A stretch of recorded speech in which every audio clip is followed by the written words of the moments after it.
এবার ঈদে সবচেয়ে কোন ছবিটা ভালো হবে, প্রিন্স নাকি দম? একদিকে মেগা স্টার সাকিব খানের প্রিন্স, পুরো মাস মাসালা অ্যাকশন ধামাকা, আরেকদিকে আরফান নিশুর দম। আর এটা real story base, heavy emotional cinema হবে। কোনটা কোন দিক থেকে এগিয়ে আছে আর কোনটা ঈদে বাজিমাত করবে, চলুন দেখা যাক।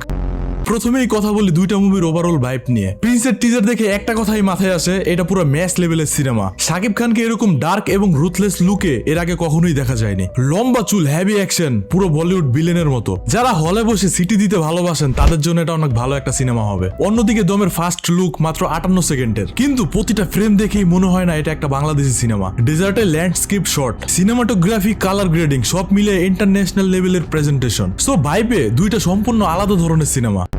এবার আসি গল্প এবং ক্যারেক্টারে। প্রিন্সে সাকিব খান কোনো ভালো মানুষ না, সে একজন super bad versus bad concept. একটু কেজিএফ এর রকি ভাইয়ের ভাইপ আছে এটাতে। ডন, আর্মি ফোর্স, প্রশাসন, কাউকেই কোনো ছাড় নাই। ক্যারেক্টারে দুইটা লুক দেখা গেছে, লম্বা চুল এবং শর্ট হেয়ার, মানে ফ্ল্যাশব্যাক এবং ব্যাক স্টোরি থাকতে পারে। পুরো ক্যারেক্টার আর্টটাই অনেক ডার্ক। আর অন্যদিকে দমের আরফান নিশো একটা সাধারণ নাগরিক, শাহজাহান ইসলাম নূর। সে কোনো এক কারণে বিদেশে আটকা পড়ে যায়, সম্ভবত আফগানিস্তান বা কোনো একটা মধ্যপ্রাচ্যের মুসলিম কান্ট্রি। তাকে আফগানি সোলজাররা ধরে ফেলে, টর্চার করে এবং সন্দেহ করে। একটা বাংলাদেশি মুসলিম হিসেবে তার পরিচয়টাই তার কাছে একমাত্র অস্ত্র। গল্পের গভীরতার দিক থেকে দম এগিয়ে, কিন্তু এন্টারটেইনমেন্টের দিক দিয়ে প্রিন্স এগিয়ে। এবার কথা বলি অভিনয় এবং ক্রাফটের দিক নিয়ে।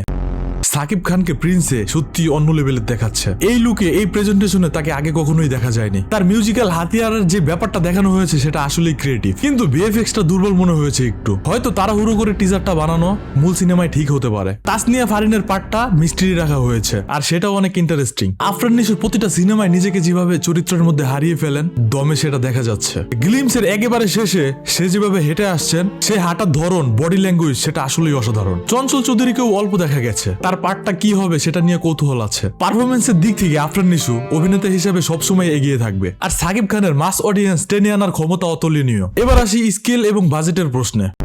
প্রিন্স বানানো হয়েছে লার্জ স্কেলে, Bollywood actor, heavy action, massive production, clearly এটা একটা বিগ বাজেটের মুভি। আর দম বানানো হয়েছে বিদেশে, ডেজার্টে, প্রতিকূল পরিবেশে, আর দীর্ঘ সময় ধরে শুট করা হয়েছে। আর বাংলাদেশি সিনেমার সীমাবদ্ধতার মধ্যে এই কোয়ালিটির ভিজুয়াল পুল আপ করা সত্যিই সহজ কিছু না। মেকারদের এই এফোর্টটা স্ক্রিনে স্পষ্ট বোঝা যাচ্ছে।